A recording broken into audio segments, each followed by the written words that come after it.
Donald Trump says he'd like to lose some weight, but otherwise he's in excellent health. The Republican presidential candidate took time off the campaign trail Wednesday for an interview with TV host Dr. Oz. Trump shared a letter from his personal physician, not yet made public. Audience members say Trump admitted he doesn't exercise enough and takes statins to lower his cholesterol. If your health is as strong as it seems from your review of systems, why not share your medical records? Why not? Well, I have really no problem in doing it. I have it right here. I mean, should I do it? I don't care. Should I do it?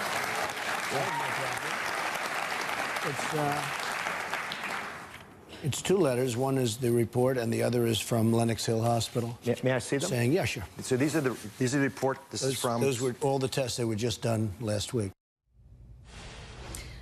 Well, Hillary Clinton is expected back on the campaign trail Thursday. Her doctor says she is recovering well from her bout with pneumonia. The Clinton campaign released its own medical information on Wednesday. Her physician says Hillary Clinton continues to remain healthy and fit to serve as president of the United States. She takes a blood thinner and thyroid medication. Her blood pressure is normal, 100/70. So joining us now, Mo Kelly. He's the host of the Mo Kelly Show and the Mo Kelly Experience radio programs in Los Angeles and San Francisco. Mo, again, thanks for sticking around.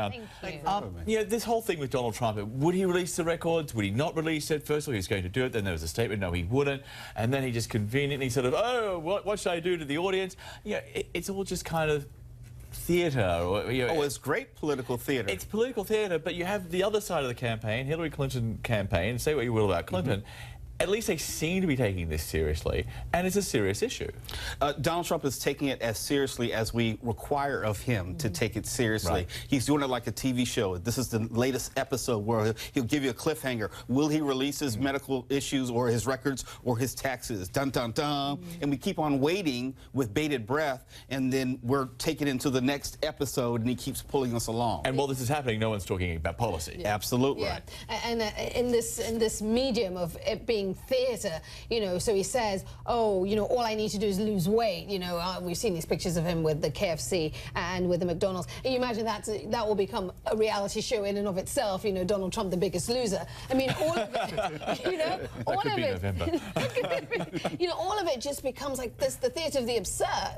It's only absurd if you're on the outside looking in. If you're looking at it from the inside out, from Donald Trump's perspective, it's been working for him. You look at how he's been doing in the polls the past 2 weeks. He's been rising in the polls. So why would he change course at this point? Why would you go away from what has been working for you, at least in the short term? Do not release your medical records. Do not release your taxes. Keep the message on squarely on Hillary Clinton and watch yourself rise in the polls. But you're either for transparency or you aren't. No, you can be Donald Trump and be for both. Yeah. You can have your campaign manager and say, hey, a person is entitled to a right to privacy about medical issues, while saying out the other side of your mouth, Hillary Clinton needs to be more transparent about her medical history. Okay, there was another clip released from Dr. Oz.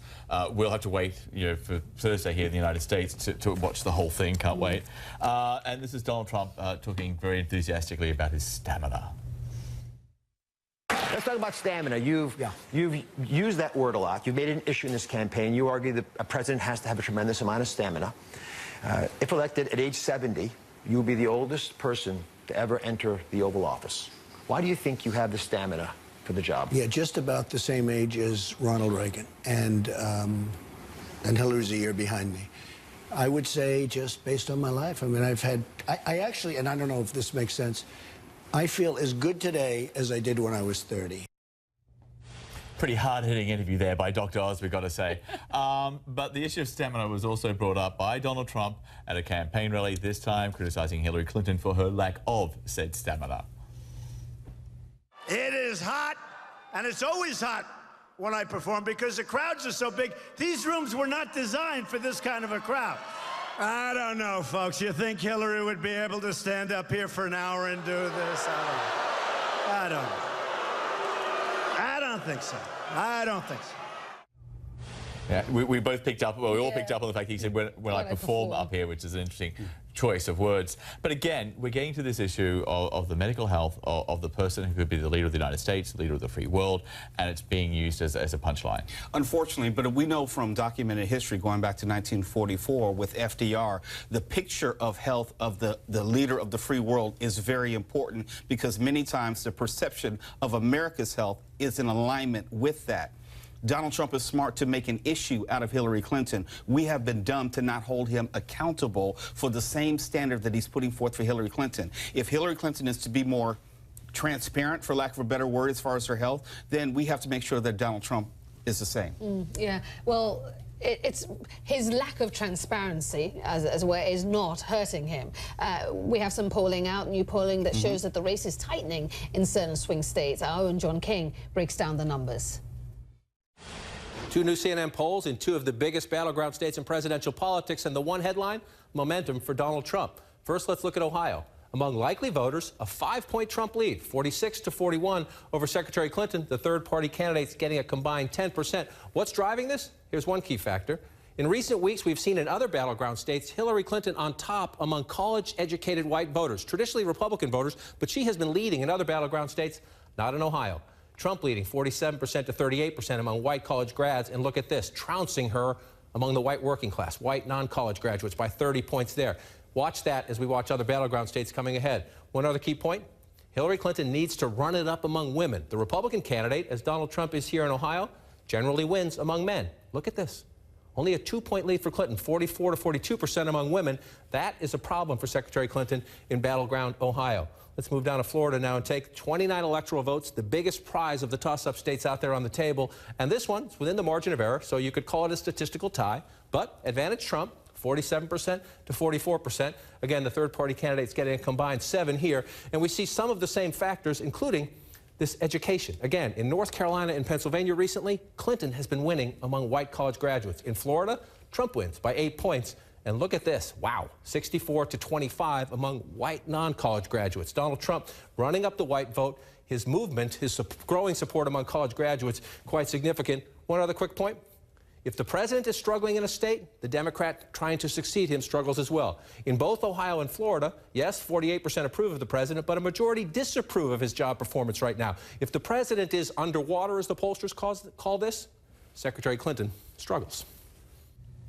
Thanks to John King for that. Mo, I've got to ask you what you make of those numbers, that the race is tightening at this stage. Hillary Clinton, underperforming. She struggled with Barack Obama and lost. She struggled with Bernie Sanders and won. She's struggling again. That is the consistent theme. Hillary Clinton has historically not been a great candidate. She commits a lot of unforced errors, which make it more difficult for her to put her competition away, if you will. This past week about not being able to be upfront about her health condition was an unforced error. Talking about the basket of deplorables, that's an unforced error. If she does not make those own mistakes and stays out of her own way, she's probably much further ahead. Okay, there is a lot of people obviously out there looking for a third-party candidate, an alternative to both of these. So a lot's been said about the Libertarian Party candidate, Gary Johnson. And what is interesting is that the New Hampshire Union leader has broken with 100 years of tradition, always endorsing the Republican, the Conservative, now endorsing Gary Johnson. It's a blistering endorsement. It mostly focuses on Trump. This is what part of it says about Trump. The man is a liar, a bully, a buffoon. He denigrates any individual or group that displeases him. He has dishonored military veterans and their families, made fun of the physically frail, and changed political views almost as often as he has changed wives.